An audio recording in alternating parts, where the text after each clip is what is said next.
Hello नमस्कार, मैं doctor Rajneesh Kumar आप सभी का एक बार फिर से हार्दिक स्वागत करता हूं। आज की वीडियो लेक्चर में हम बात करेंगे यूजीसी नेट हिंदी यूनिट 5 के अंतर्गत कबीर के पदों की व्याख्या के ऊपर, जिसमें हमने पद संख्या 165 से 175 तक शामिल किया हुआ है। इससे पहले हमने 5 पदों की व्याख्या की थी। उम्मीद है कि उस वीडियो को आप लोगों ने देखा होगा। उसी क्रम को आगे बढ़ाते हुए हम आगे के पदों पर बातचीत करेंगे और मैं उम्मीद करूंगा कि आप सभी अपने यूजीसी नेट और एमपीपीएससी असिस्टेंट प्रोफेसर एग्जाम के दृष्टिकोण से इस पूरी वीडियो को देखेंगे और नोट्स बनाते जाएंगे और जो चीजें नई समझ में आएंगी उस पर कमेंट भी करेंगे। तो चलते हम बात करते हैं पदों की व्याख्या के ऊपर। 165 नंबर का पद देखें तो उसमें कबीर कहते हैं, मोरी चुनरी में पड़ गयो दाग पिया, 5 तत की बनी चुनरिया, 1600 बंद लागे जिया, यह चुनरी मोरे मैकते आई, ससुरे में मनुआ खोई दिया, मलि मलि धोई दाग न छूटे, ज्ञान को साबुन लाए पिया, कहे कबीर दाग कब छूटी है, जब साहब अपनाए लिया। तो ये पद जब आप देख रहे हैं तो इसके पहले के जब पद का हमने व्याख्या किया था तो उसमें था कि दुल्हन अंगिया काहिन धुआई। उसी से रिलेटेड यहाँ भी है कि मोरी चुनरी में पड़ गयो दाग पिया। कबीर कहते हैं कि मेरी शरीर रूपी चुनर मलिनता और पाप रूपी दाग से दागित हो गई है, युक्त हो गई है। मोरी चुनरी में पड़ गयो दाग, मेरी चुनरी में दाग पड़ गया है। चुनरी यहाँ पर प्रतीक के रूप में शरीर, ठीक है। मान लीजिए परीक्षा में आप बैठे और यही पंक्ति आ गई कि मोरी चुनरी में पड़ गयो दाग पिया, में चुनरी किस प्रतीक में प्रयुक्त हुई है, तो वहां पर शरीर के अर्थ में इसको लिया गया है। कबीर कहते हैं कि मेरी शरीर रूपी चुनरी में दाग पड़ गए हैं और वो दाग कैसे हैं? दाग मलिनता और पाप के। 5 तत्व की बनी चुनरिया, जो चुनरी है वो 5 तत्व से मिलकर बनी हुई है। जैसा कि आपने सुना होगा, क्षितिजल पावक गगन समीरा, यानी पृथ्वी जल आकाश अग्नि और वायु से मिलकर ये शरीर बनी हुई है। 1600 बंद लागे जिया, और 5 तत्वों के अलावा इसमें 16 बंद लगे हुए हैं। यह चुनरी मोरे मैकते आई। आगे कबीरदास कहते हैं कि ये जो चुनरी है ये मेरे मायके से आई, ससुरे में मनुआ खोई दिया, और जैसे ही ससुराल में गए वहां पर मैंने अपना मन खो दिया। मलि मलि धोई दाग न छूटे, कितना भी हम इसको स्वच्छ करने की कोशिश कर रहे हैं, मलि मलि, आप जब स्नान करते हैं तो अपने शरीर को कई बार मलते हैं, यानी कि जितनी भी गंदगियां हैं उनको हटाने की कोशिश करते हैं। उसी तरीके से यहाँ पर कबीरदास कहते हैं कि चुनरी में जो भी दाग लगी है मलिनता और पाप की, अपने कर्मों की, उसको हम कोशिश कर रहे हैं छुड़ाने की, लेकिन ये दाग छूट नहीं रही है। और कैसे छुड़ा रहे हैं? ज्ञान को साबुन लाए पिया। यहाँ पर एक बार फिर से आप देख रहे हैं साबुन शब्द का प्रयोग किया गया है, रूपक के तौर पर है। ज्ञान रूपी साबुन को लाने के बाद जैसे ही इनको ज्ञान की प्राप्ति हुई कि चुनरी में दाग लगी है, और दाग जैसा कि आपने देखा कि मलिनता और पाप के कारण लगी हुई है, तो ये ज्ञान रूपी साबुन से उसको मल मल कर धुलने का प्रयास कर रहे हैं, फिर भी ये दाग नहीं छूट रहे हैं। आगे कहते हैं, कहे कबीर दाग कब छूटे। कबीरदास सवाल करते हैं कि ये दाग कब छूटेंगे, जब साहब अपना लिया, जब परमात्मा ने इसे अपना लिया तो भी ये दाग नहीं छूट रहा है। कब ये छूटेगा? हे प्रिय, जब तक आप ज्ञान रूपी साबुन नहीं लाएंगे तब तक इस दाग से मुक्ति नहीं मिलेगी। तो ये 165 नंबर का पद था जिसकी व्याख्या थी, जिसमें आप देखेंगे कि कबीर ने प्रतीकात्मक शैली का प्रयोग किया है। चुनरी को शरीर के रूप में देखा है। इसके बाद यहाँ पर जीव को सांसारिक मलिनता से मुक्ति के लिए प्रस्तुत किया है, और इसमें रूपक अतिशयोक्ति अलंकार है। एक चीज आपको ध्यान में रखना है कि बार बार आपको कबीरदास के पदों में रूपकातिशयोक्ति अलंकार देखने को मिलेगा। इसलिए अगर आप एग्जाम में देखते हैं ऑप्शन में, तो जरूर इसको आप सही टिक लगाकर आएंगे। आगे बात करते हैं अगले पद पर। अगला पद है 166 नंबर। कबीरदास कहते हैं, तेरा जन एक आध है कोई, काम क्रोध अरुलोभ विवर्जित, हरिपद चिन्ह सोई, राजस तामस सात्विक तिन्यों, ये सब तेरी माया, चौथे पद को जे जन चिन्ह है, तीन परम पद पाया, स्तुति निंदा आशा छाड़े, तजय मान अभिमाना, लोहा कंचन समी करे करि देखे, ते मूर्ति भगवाना, चिंते तो माधव चिंतामणि, हरिपद रमय उदासा, तृष्णा अरु अभिमान रहित है, कहे कबीर सुदासा। इसमें कबीरदास कहते हैं कि तेरा जन एक आध है कोई, जहां तक मैं जानता हूं कि हे परमात्मा, इस संसार में कोई बिरला ही आपका सच्चा भक्त है। तेरा जन एक आध है कोई, जैसे कई बार आप अपने व्यवहारिक बातचीत में भी कहते हैं कि एकाध लोग हैं, यानी कि कुछ ही लोग हैं जो कि सच्चे भक्त हैं। तेरा जन एक आध है कोई, एकाध ही लोग हैं जो कि सच्चाई से भक्ति करते हैं। काम क्रोध और लोभ विवर्जित, कहते हैं कि सच्चा भक्त वही हो सकता है जो काम क्रोध और लोभ को छोड़कर हरिपद चिन्ह सोई, जो कि हरि मतलब यहाँ पर ईश्वर सगुण के रूप में नहीं बल्कि निगुण ईश्वर की बात की जा रही है, कि जो परमात्मा है उसके चरणों में वो एकदम रम रहा होगा काम क्रोध और लोभ को छोड़कर। ऐसे कुछ ही लोग हैं, ज्यादा संख्या नहीं है।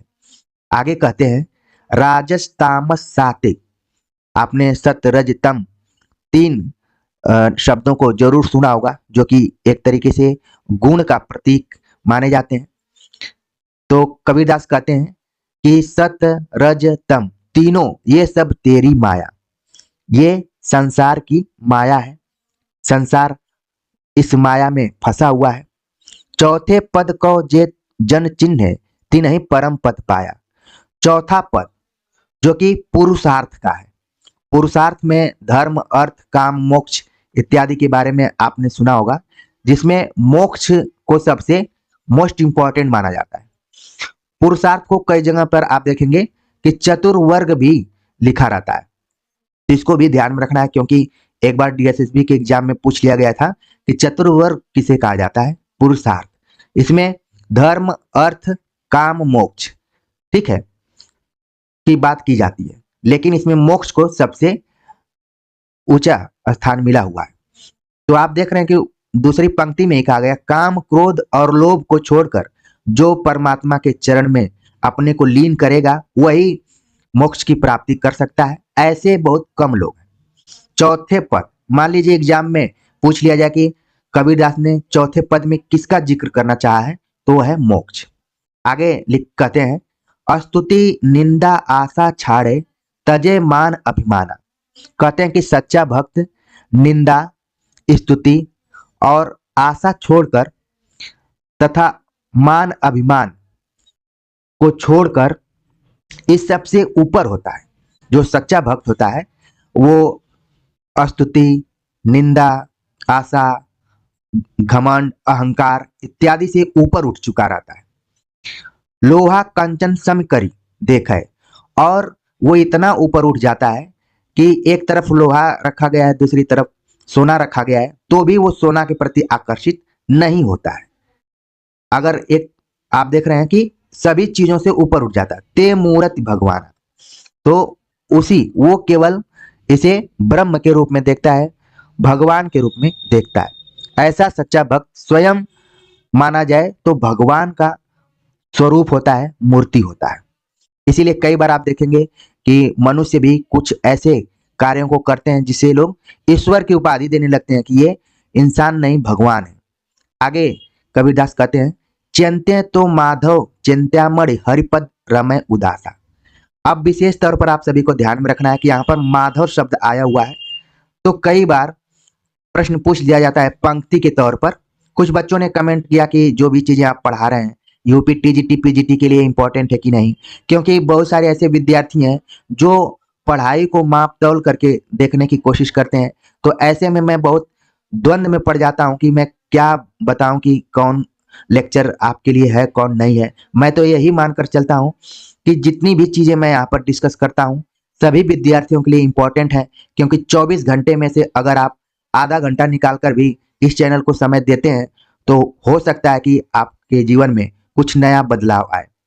मैं यहाँ यही बताना चाह रहा था कि माधव शब्द देखने से लगेगा कि कहीं सूरदास की ये पंक्ति तो नहीं है, लेकिन आप देख रहे हैं कि ये कबीरदास लिखते हैं कि चिंते तो माधव चिंत्या मणि हरिपद रमय उदासा। कहते हैं कि सच्चा भक्ति यदि कोई चिंता करता है तो केवल माधव यानी ईश्वर का चिंतन करता है। चिंते तो माधव चिंत्या मणि हरिपद रमय उदासा, तृष्णा और अभिमान रहित है कहे कबीर सो दासा। कबीरदास कहते हैं कि जिसका मन तृष्णा और अभिमान से अलग है या फिर उससे मुक्त हो चुका है वही ईश्वर का सच्चा दास है। तो इन पंक्तियों की व्याख्या आप समझ गए होंगे कि एक तरीके से अहंकार के त्याग की बात की गई है। पूरे पद में यही बात कही गई है कि आप अपने को एकदम से नम्र बना लीजिए और काम, क्रोध, लोभ इत्यादि से ऊपर उठ जाइए, तब ये मानकर चला जाएगा कि आप सच्चे भक्त के तौर पर हैं। ठीक है, चलते हैं आगे बात करते हैं। इस पद में अगर देखा जाए तो भाषा शैली सदकड़ी भाषा का प्रयोग किया गया है। बाकी सच्चा भक्त बनने के लिए व्यक्ति को मनोविकारों से ऊपर उठकर चलना पड़ेगा।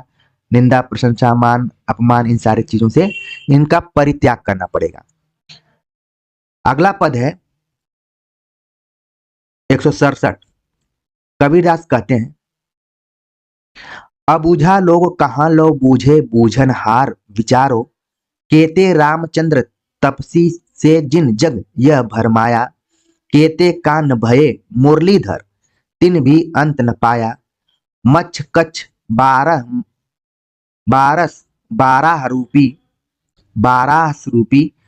वामन नाम धराया, केते बौद्ध भये निकलंकी तिन भी अंत न पाया, केतिक सिद्ध साधक सन्यासी जिन बन बास बसाया, केते मुनिजन गोरख कहिए तिन भी अंत न पाया, जाकी गति ब्रह्म नहीं पाए शिव सनकादिक हारे, ताके गुण नर कैसे पह्यो खड़ा कबीर पुकारे।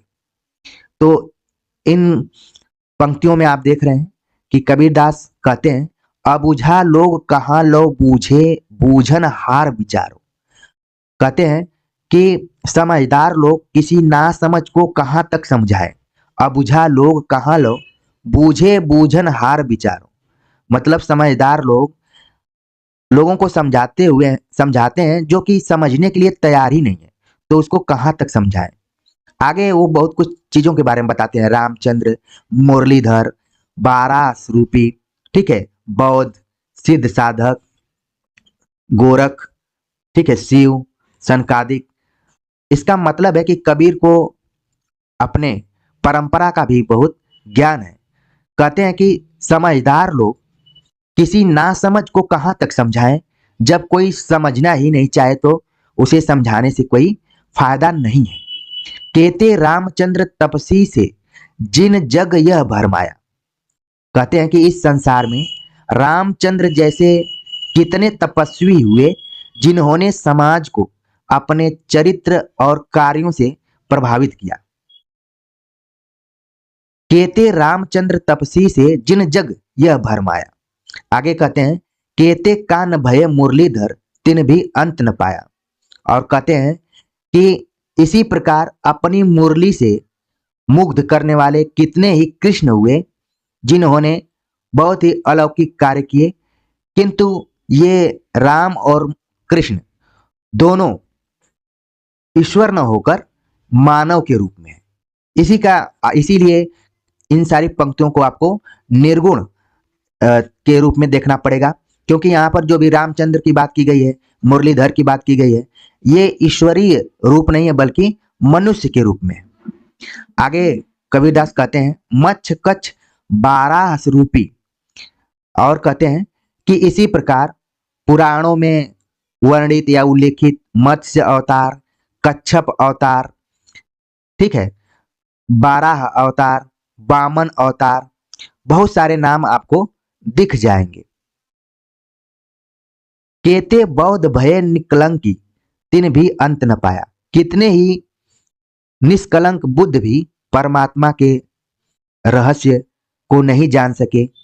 यही नहीं, आगे कहते हैं, केतिक सिद्ध साधक सन्यासी, कितने ही सिद्ध साधक सन्यासी हुए, जिन बनवास बसाया, जिन्होंने घर छोड़कर वनवासी रूप को धारण कर लिया, सन्यासी रूप को धारण कर लिया। केते मुनिजन गोरख कहिए, आगे कहते हैं कि यही नहीं, कितने मुनिगण गोरखनाथ जैसे हठयोग साधना को भी अपनाकर परम तत्व को नहीं प्राप्त कर पाए। तिन भी अंत न पाया, वो भी इस परम तत्व को, परमात्मा को नहीं प्राप्त कर पाए। जाके गति ब्रह्म न पाए, शिव सन का दिखारे। और कहते हैं कि स्वयं शिव सकनादि ऋषि और ब्रह्म भी परमात्मा की गति को नहीं समझ पाए। ताके गुण नर कैसे पायो, खड़ा कबीर पुकारे। तो इस स्थिति में भला एक सामान्य मनुष्य उस परमात्मा के गुण और रहस्य को कैसे जान सकता है। इस पूरे पद में कबीरदास ने अवतारवाद का खंडन किया हुआ है। अवतारवाद का खंडन किया है कि समझदार लोग को कैसे, समझदार लोग उन लोगों को कैसे समझाएं जो समझने के लिए तैयार ही नहीं है। समझदार का मतलब यहाँ पर जो ज्ञान को प्राप्त कर चुके हैं, कि वो बताएं कि रामचंद्र कौन थे, मुरलीधर कौन थे, ये जितने भी अवतारों की बात की गई है, ये कौन कौन से थे जो आत्मा परमात्मा के गुण और रहस्य का चिंतन करते रहे, फिर भी उसके बारे में नहीं जान पाए। तो एक सामान्य व्यक्ति, कबीर जैसा व्यक्ति कैसे चीजों को जान सकता है। तो यहाँ पर अवतारवाद का खंडन किया गया है और मानवता को स्थापित करने का प्रयास किया गया है, ठीक है। और इसमें जिस अलंकार का प्रयोग किया गया है वो अलंकार है उल्लेख अलंकार। इसका मतलब है कि कबीर ने इन पंक्तियों में कई चीजों का उल्लेख किया है, उदाहरण उल्लेख करते हुए समझाने का प्रयास किया है। तो उम्मीद है कि आप सभी को भी बातें समझ में आ गई होंगी। पंक्तियों को बिल्कुल ध्यान में रखिए ताकि परीक्षा में आए तो आप तुरंत कैच कर लें कि ये कबीर नामक पुस्तक से, कबीर के पदों से पंक्तियां उठाई गई हैं। आगे बात करते हैं, बहुत ही इंपॉर्टेंट ये पद है, परीक्षाओं में खूब आता है।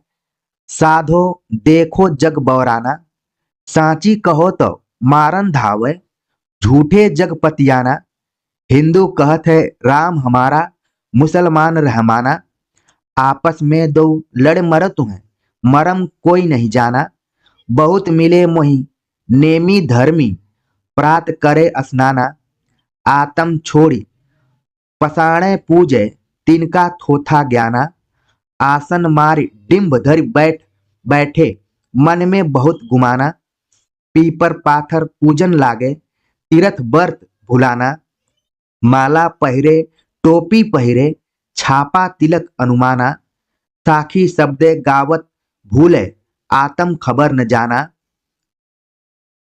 घर घर मंत्र जो देन फिरत है, माया के अभिमाना, गुरुवा सहित शिष्य सब बूढ़े, अंत काल पछताना, बहुतक देखे पीर औलिया, पढ़े किताब कुराना, करे मुरीद कबर बतलावे, उन्हू खुदा न जाना, हिंदू की दया मेहर तुर्कन की, दोनों घर से भागी, वह करे जीबह वा झटका मारे, आग दो घर लागी, या विधि हंसत चलत है हमको, आप कहावें स्याना, कहे कबीर सुनो भाई साधो, इनमें कौन दीवाना। तो आप देख रहे हैं कि ये पद थोड़ा सा अपेक्षाकृत लंबा है, तो इसमें थोड़ा सा वक्त लग सकता है, और वक्त लगेगा तो आपके लाभ के लिए ही लगेगा। तो इसलिए आप सभी इसको अच्छे से धैर्य रखकर समझने का प्रयास करें।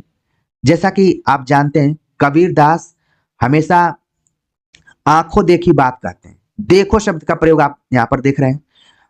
साधो देखो जग बौराना, संबोधित करते हुए कहते हैं कि देखो यह दुनिया तो बावली है। साधो देखो जग बौराना, देखो ये जो संसार है, दुनिया है, कितनी बावली है। साची कहो तो मारन धावे, अगर कोई बात सच्ची सत्य या सत्य रूप में कही जाए तो मारने को दौड़ता है, झूठे जग पतियाना। और झूठ कहने वाले लोगों में ये विश्वास करते हैं, पतियाना मतलब विश्वास करते हैं। संबोधित करते हुए कबीरदास कहते हैं कि यह जग कितना बावला है, एक तरीके से कितना अज्ञानता से भरा हुआ है कि अगर कोई बात सच्ची रूप में कही जाए तो उसके लिए लोग मारने दौड़ते हैं और झूठी बातों में विश्वास करते हैं। तो एक तरीके से उन्होंने मुल्ला मौलवियों और पंडित पुरोहितों की तरफ संकेत किया है। आगे कहते हैं, हिंदू कहत है राम हमारा। अब देख रहे हैं कि अलग दोनों धर्मों के बारे में, हिंदू धर्म और मुसलमान दोनों को एक ही जगह खड़े करके एक तरीके से, जैसा कि आप जानते हैं कि कबीरदास फटकार लगाते थे, वहां पर यहाँ आप देख रहे हैं पंक्ति दिख रही है, हिंदू कहत है राम हमारा। हिंदू कहता है कि राम हमारे हैं, मुसलमान कहता है कि रामाना। आपस में दो लड़े मरत हुए, और यही बात कहकर आपस में ये दोनों लड़ रहे हैं, मर रहे हैं, एक दूसरे पर प्रहार कर रहे हैं, सांप्रदायिकता को फैला रहे हैं। मर्म कोई नहीं जाना और असली मर्म को कोई नहीं जानने का प्रयास कर रहा है। बहुत मिले मोही नेमी धर्मी प्राप्त करे स्नाना। और फिर अपने जीवन अनुभव से जोड़ते हुए कहते हैं कि हम मुझे बहुत ऐसे लोग मिले जो कि हमेशा नेम धर्म को मानते हैं, सुबह उठकर स्नान इत्यादि करते हैं, पूजा पाठ इत्यादि करते हैं, आत्म छोड़ पसाने पूजे तिनका थोथा ज्ञाना। और कहते हैं कि आत्मा में स्थित परमात्मा को छोड़कर पत्थर की पूजा करते हैं, उनका ज्ञान बहुत ही थोथा है, मतलब कम है। आसन मार डिंब धरी बैठे मन में बहुत गुमाना। और वह आडंबरों का आधार लेते हुए आसन मार डिंब धरी बैठे और पालथी मारकर बैठे हुए हैं और मन में बहुत अहंकार भरा हुआ है। ठीक है, आप कई मंदिरों में चले जाएंगे तो वहां पर आप देखेंगे कि कुछ पंडित पुरोहितों का तो व्यवहार अच्छा होता है, लेकिन कुछ में इनडायरेक्टली आप देखेंगे बहुत गुमान भरा रहता है, अहंकार भरा रहता है। पीपर पाथर पूजन लागे तीर्थ बर्थ भुलाना। और कहते हैं कि भला पीपल पत्थर की पूजा करने वाले लोगों को या तीर्थ व्रत में लीन रहने वाले लोगों को ईश्वर की प्राप्ति कैसे हो सकती है। माला पहरे टोपी पहरे। अब जो वह आडंबर है, माला पहनना, टोपी धारण करना, छापा तिलक का प्रयोग करना, ठीक है। साखी सबद गावत भूले आत्म खबर न जाना। साखी सबद सबको गा रहे हैं, लेकिन अपनी वास्तविकता जो है आत्म तत्व को थोड़ा भी वो नहीं जानते हैं, उसकी खबर थोड़ा भी उन्हें नहीं है। तो एक तरीके से आप देख रहे हैं कि मानवता को केंद्र में रखते हुए तमाम वह आडंबरों का इन पंक्तियों में खंडन किया गया है और इसका मंडन किया गया है। इस बात पर ज्यादा जोर दिया गया है कि वह आडंबरों से मुक्त होकर अपने बारे में खुद जाने का आप प्रयास करें तो ज्यादा बेहतर होगा। आगे कबीरदास कहते हैं, घर घर मंत्र जो देन फिरत है माया के अभिमाना। घर घर आज ऐसे बहुत सारे गुरुओं सन्यासियों की भरमार बाढ़ आई हुई है जो घर घर मंत्र देने के लिए फिरते हैं और अपने शिष्य बनाते हैं, साथ में दक्षिणा इत्यादि भी लेते हैं। ठीक है, गुरुवा सहित शिष्य सब बूढ़े अंत काल पछताना। और कहते हैं कि ऐसे गुरु उनके शिष्य अज्ञानी हैं और अंत समय में वो पश्चाताप के अलावा कुछ नहीं कर पाएंगे। बहुतक देखे पीर औलिया, फिर से कह रहे हैं उनके पास बहुत अनुभव है कबीर के पास। कहते हैं कि हमने बहुत से ऐसे पीर औलिया पढ़े लिखे लोगों को देखा, किताब और कुरान पढ़ते हुए देखा। करे मुरीद कबर बतलावे उन्हू खुदा न जाना। और तमाम ईश्वर के बारे में वो बताते हैं, फिर भी दूसरे को बताते हैं, लेकिन सही मायने में उन्हें भी नहीं पता है कि ईश्वर तक कैसे जा सकते हैं। हिंदू की दया मेहर तुर्कन की दोनों घर से भागी। और कहते हैं कि जो हिंदुओं में दया नहीं है तो मुसलमानों में करुणा भी नहीं है। वो भी ऐसे लग रहा है कि दया और करुणा दोनों इनके घर से, मतलब इनके मन से भाग चुकी हैं। वह करे जीवह वह झटका मारे आग दो घर लागी। हिंदू और मुस्लिम दोनों घरों में एक तरीके से कहा जाए तो आग लगी हुई है। हिंदू जहाँ जीव यहाँ शब्द है जिसका अर्थ हो सकता है कि आपको थोड़ा सा नहीं आ रहा होगा। जीव मतलब गला काटना, ठीक है। करें कि वह करे, जीव वह गला काटने के लिए तैयार है। वाह जो मुसलमान है वो झटका मारने के लिए तैयार है। कई बार झटका ज्यादा खतरनाक होता है गला काटने से। तो एक तरीके से इनका जो काम है उसके तरफ कबीरदास संकेत कर रहे हैं। और आगे कहते हैं, यह विधि हसत चलत है हमको आप कहावे सियाना। और कहते हैं कि ये संतो तुम ही लोग बताओ कि जब मैं कोई बात कहता हूं तो वो मेरा उपहास उड़ाते हैं और खुद को चतुर मानते हैं। सयाना मतलब चतुर मानते हैं। कहे कबीर सुनो भाई साधो इनमें कौन दीवाना। अब हे साथियों या फिर हे साधुओं संतों, आप ही लोग बताइए या फिर तुम ही लोग बतलाओ कि इन दोनों में कौन पागल है, दीवाना कौन है। मुझे तो दोनों समुदाय के लोग अपनी अपनी करनी के कारण पागल मानते हैं, ठीक है। तो कबीरदास को भी इसका एहसास है कि वो जो चीज कह रहे हैं, जिसका खंडन मंडन कर रहे हैं, उसको मानने वाला कोई नहीं है, बल्कि पागल कहकर किनारे कर देने वाला है। फिर भी उन्होंने अपनी बातों को कहा है। तो इस पूरे पद में आप देख रहे हैं कि कबीरदास ने पाखंड और वाह्य आडंबर का खंडन किया है। हिंदू और मुसलमान दोनों की बुराइयों की ओर संकेत किया है। और इसीलिए कहा जाता है कि कबीर भक्त और कवि थे, ये सब बाद में थे, सबसे पहले वो समाज सुधारक थे। यहाँ पर कबीर कहीं न कहीं अपने तत्कालीन समाज की सच्चाइयों को हम सभी से अवगत कराया है, ठीक है। तो उम्मीद है कि आप सच्चाइयों से अवगत हुए होंगे और ये पद आपको बिल्कुल समझ में आ गया होगा। आगे चलते हैं। अगला जो पद है 169, मियाँ तुम सो बोलिया बन नहीं आवे, हम मस्कीन खुदाई बंदे तुम्हारा जस मनि भावे। अलह अवली दीन का साहिब जोर नहीं फुरमाया, मुर्शिद पीर तुम्हारे है को कहो कहाँ थे आया। रोजा करे निवाज गुजारे कलमे भीसत न होई, सत्तर काबे एक दिल भीतर जे कर जाने कोई।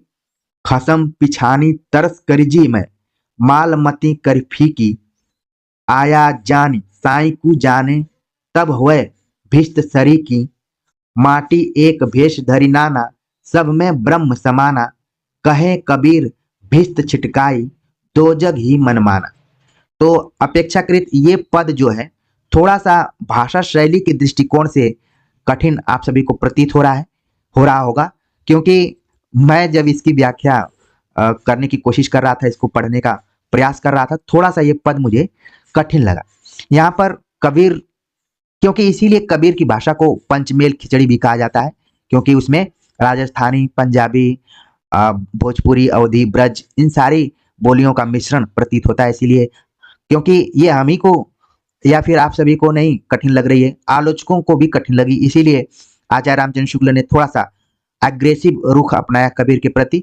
कुछ यही कारण रहा होगा। फिर भी हम चलते हैं, व्याख्या को देखते हैं। मियाँ तुम सो बोलने बड़ी नहीं आवे, कहते हैं कि ए मियाँ तुम्हें ईश्वर को पुकारना नहीं आता, क्योंकि जैसा आप जानते हैं कि अल्लाह अकबर इस तरीके से माइक में पुकारते हैं, तो कबीर भी इससे आतंकित हो गए हैं और वो कहते हैं कि ए मियाँ तुमको ईश्वर का नाम लेने नहीं आता, मैं तो प्रभु का बंदा हूं, हम मस्कीन खुदाई बंदे, मैं तो प्रभु का बंदा हूं, जस मनि भावे, उसी के प्रति समर्पित हो गया हूं। किंतु अलह अवल दिन का साहिब जोर नहीं फरमाया, लेकिन तुमको जिस तरीके से उनका नाम लेना है लो, मुझे कोई ज्यादा फर्क नहीं पड़ रहा है, उसका तुम जैसे मन करे वैसे अनुसरण, तुम्हें जो रास्ता अच्छा लगे उसका अनुसरण करो। ईश्वर किसी एक का नहीं है, बल्कि हिंदू और मुसलमान दोनों का स्वामी है।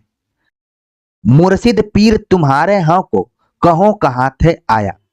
आगे वो सवाल करते हैं कि तुम्हारे पीर मुर्शिद कहाँ से आए हैं। रोजा करे निवाज गुजारे कलमे भीसत न होई। और आगे कहते हैं कि रोजा, नमाज, कलमा पढ़ने से तुम्हें स्वर्ग नहीं मिल सकता, क्योंकि स्वर्ग को पाने के लिए सभी बाहरी पाखंडों से मुक्ति होनी जरूरी है। और रोजा करे निवाज गुजारे कल में भिसत न हो। जो भी सारी चीजें की जा रही हैं एक तरीके से मोक्ष की प्राप्ति के लिए की जा रही हैं, लेकिन उससे पहले जरूरी है कि वह आडंबरों से मुक्त हो। आगे कहते हैं, सत्तर काबे एक दिल भीतर जे करी जाने कोई। कहते हैं कि जिसके हृदय में ही ईश्वर का निवास है तो उसको बहुत इधर उधर जाने की जरूरत नहीं है, उसको महसूस करने की जरूरत है।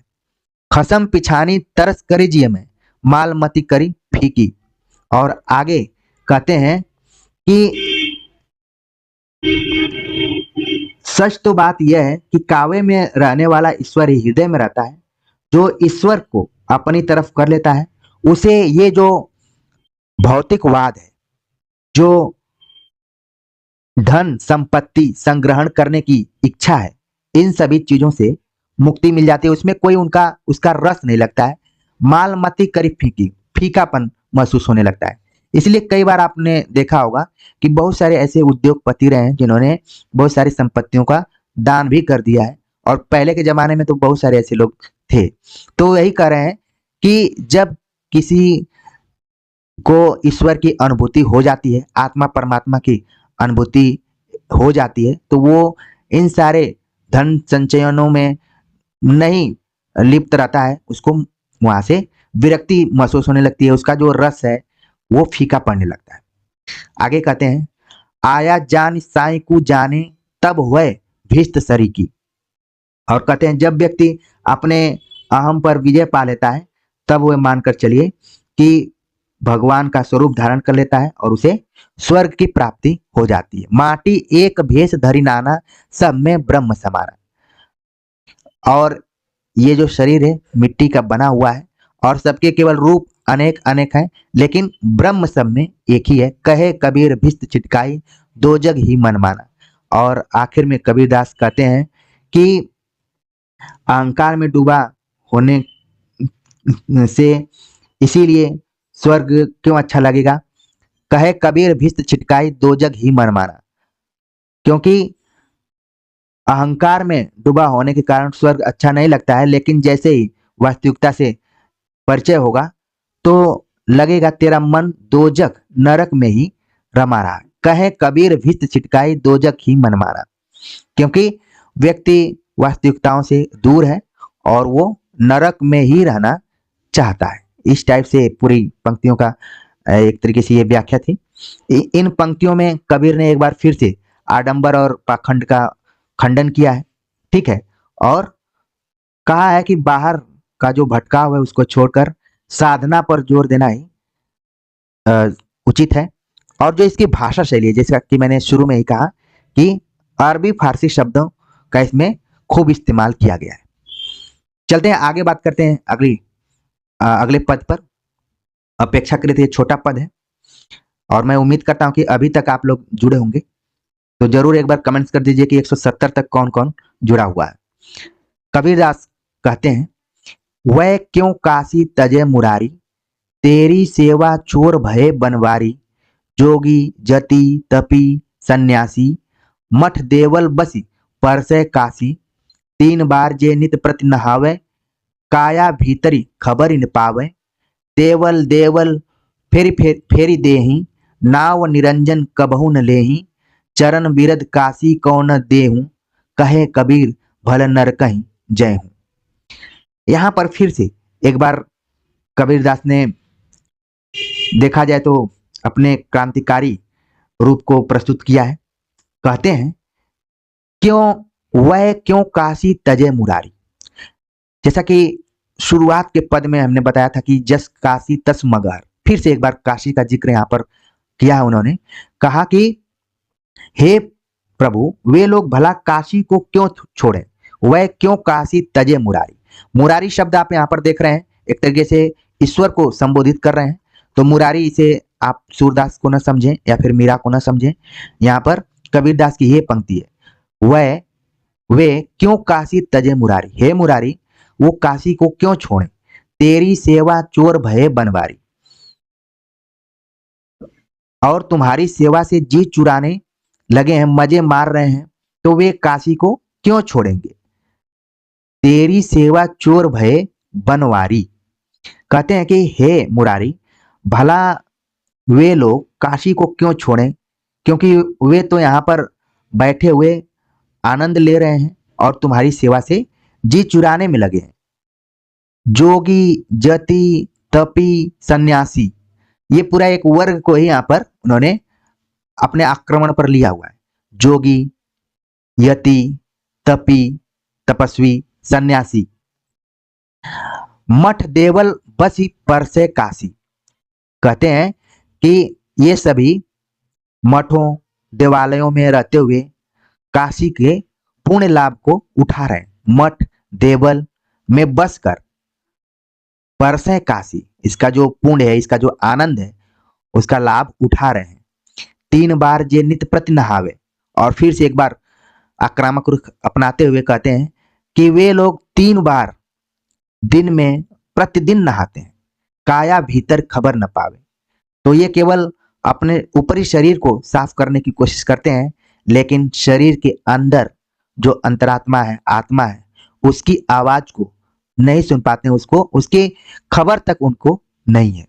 बहुत बड़ी बात यहाँ पर कबीरदास कह रहे हैं। आगे कहते हैं, देवल देवल फेरी दे, मंदिर मंदिर ये लोग घूम रहे हैं, इसी को वो अपनी भक्ति समझते हैं। कई बार आप सभी भी जाते होंगे जहां पर भी धार्मिक स्थान है, तो आप देखते हैं कि एक मंदिर बना हुआ है तो उसके बगल में भी और छोटे छोटे मंदिर रहते हैं। मैं भी बहुत जाता हूँ मंदिरों में देखने के लिए, अब शांति भी मिलती है और बाकी सारी चीजें, मैं कई घटनाओं को देखते रहता हूँ। ठीक है, बाकी तो वर्तमान समय बदल गया है, भक्ति भावना से ज्यादा सेल्फी भावना वहां पर आ गई है। सारे लोग ये प्रूफ दिखाने की कोशिश करते हैं कि मैं मंदिर में गया था। अगर कबीरदास आज होते तो कहीं न कहीं उसमें सेल्फी का भी रूप दिखाई पड़ता उनकी कविताओं में। तो ये पंक्ति मुझे याद आ गई, देवल देवल फेरी दें, एक मंदिर से दूसरे मंदिर तक घूमना ही वो भक्ति मानते हैं। नाव निरंजन कबहू न ले, और जो निरंजन है, जो इस दुनिया के सृजन करता है, उनका नाम कभी नहीं लेते हैं। ठीक है, आगे कहते हैं, चरण बिरद काशी कौन देहूं, कहे कहे कबीर भल नर कहीं जय हूं। और अंत में कहते हैं कि मैं तो आपके चरणों का दास हूं और इन चरणों का यश भली भांति जानता हूं। चरण बिरद काशी कौन देहूं, और मैं जानता हूं कि मुक्ति तो आपके चरणों की सेवा से ही मिलेगी, फिर मैं यह यश भला काशी को क्यों दूं। काशी एक स्थान को मैं क्यों दूं, मैं तो चाहता तो अपनी भक्ति भावना से किसी भी स्थान पर रहते हुए इसको प्राप्त कर पाता। काशी को इसका श्रेय देना जरूरी नहीं है। आप लोगों से भी जोड़कर मैं देख सकता हूं, जब आप यूजीसी नेट क्वालिफाई करेंगे, परीक्षाओं में सफल होंगे, तो कई बार क्या होता है कि कोचिंग और चैनल्स को लोग उसका श्रेय देते हैं, लेकिन श्रेय तो उस विद्यार्थी और छात्र को देना चाहिए जो भ्रमित नहीं हुआ, केवल कोचिंग जाने से ही अपने को नहीं माना कि वो तैयारी कर रहा है, बल्कि वो सच्चे दिल से लगातार लगा रहा और अपने अंतरात्मा से बार बार वो टकराता रहा, तो उसको श्रेय देना चाहिए। लेकिन आज चीजें बदल गई हैं, कौन टॉपर कहाँ से निकल रहा है, कौन किसके कोचिंग से निकल रहा है, लोगों को खरीदा जा रहा है। कबीरदास रहते तो इसका भी खंडन करते। वो कहते हैं कि मैं काशी को भला क्यों इसका श्रेय दूं कि काशी की वजह से लोगों को मोक्ष की प्राप्ति मिल रही है, बल्कि वहां तो लोग हैं जो कि पूरा ऐसो आराम से काशी के नाम का यूज कर रहे हैं। इसलिए मैं तो काया भीतर खबर को ज्यादा इंपॉर्टेंट रखता हूं। कहें कबीर भल नर कहीं जय हूं, कहते हैं कि मैं भले मुझे नरक मिले, लेकिन मैं आपके चरणों में ही वंदना करता रहूंगा, वह मेरे लिए अच्छा है। तो आप देख रहे हैं, इसीलिए कहा गया कि कबीरा खड़ा बाजार में। तो ये भी पद आपको समझ में आ गया होगा, और मैंने शुरुआत में ही कहा था कि आप सभी को कबीर के पदों को अपने जीवन से भी जोड़कर देखना पड़ेगा, उससे भी